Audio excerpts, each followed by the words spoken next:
خطاب رضی اللہ تعالیٰ عنہ فرماتے ہیں بتاؤ کیا واقعہ ہوا۔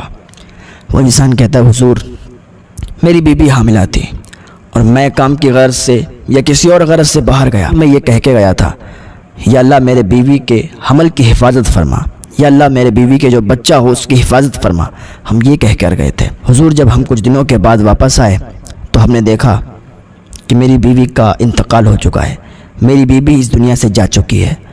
میں نے اپنے چچا زاد بھائی سے اس کی قبر پوچھی، اس نے قبر بتائی، ہم قبر کے پاس گئے، قبر پہ گئے تو دیکھا کہ اس سے خوشبو آ رہی تھی، اس سے خوشبو مہک رہی تھی۔ میں نے اپنے چچا زاد بھائی سے پوچھا بھائی یہ بتاؤ یہ خوشبو کہاں سے آ رہی ہے؟ اس نے کہا یہاں سے روز خوشبو آتی ہے، یہ آج پہلی بار نہیں ہے، روز خوشبو آتی ہے۔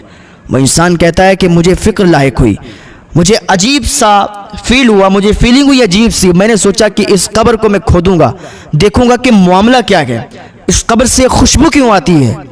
وہ انسان کہتا ہے میں گھر پہ گیا، جلدی سے قبر کھودنے کا سامان لایا، پھاوڑا وغیرہ لایا، جو بھی مٹی ہٹانے کا آلہ تھا وہ لایا اور اس نے قبر کھودنا شروع کی۔ اب یہ قبر کھودنے کا ارادہ ہی تھا، قبر کھودنا شروع ہی کی تھی کہ پوری قبر بیچ سے پھٹ گئی، اور پوری قبر جب پھٹی تو اس کے اندر وہ داخل ہوا۔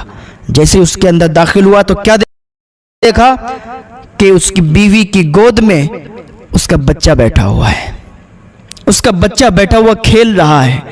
جیسے اس نے اپنے بچوں کو دیکھا کہ یا اللہ تیرا شکر ہے مولا، تو نے کس جگہ میرے بچے کی حفاظت کی ہے، یا اللہ تیرا شکر ہے مولا۔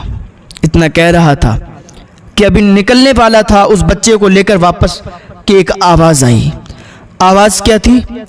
اے انسان تو نے اپنی بیوی کے حمل کی حفاظت کی دعا کی تھی، تو نے اپنے بچے کی حفاظت کی دعا کی تھی، لیکن اگر تو اپنی بیوی کی حفاظت کی بھی دعا کر جاتا تو تیری بیوی بھی آج تیرے سامنے ہوتی، تیری بیوی بھی آج سلامت ہوتی۔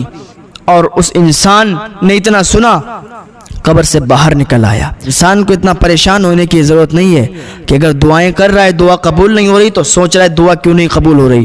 ارے یہ آخرت کے لیے جمع ہو رہی ہے، جب وہاں تمہارے گناہ زیادہ ہو جائیں گے تو یہ دعائیں ہی تمہارے کام آئیں گی، یہ نیک عمل ہی تمہارے کام آئیں گے۔ یہ دعا تو کل میدان محشر میں اس کا اتنا بڑا بدلہ دیا جائے گا، اتنا بدلہ دیا جائے گا کہ آپ سوچ نہیں سکتے۔ آپ کہیں گے کہ کاش دنیا میں ہماری ایک بھی دعا نہ قبول ہوتی۔ اب یہ سمجھ لیں آپ، اتنا بڑا بدلہ دیا جائے گا۔ اللہ رب العزت کی بارگاہ میں دعا ہے اللہ ہمیں نیک عمل کرنے کی توفیق عطا فرمائے، اللہ ہمیں گناہوں سے بچنے کی توفیق عطا فرمائے۔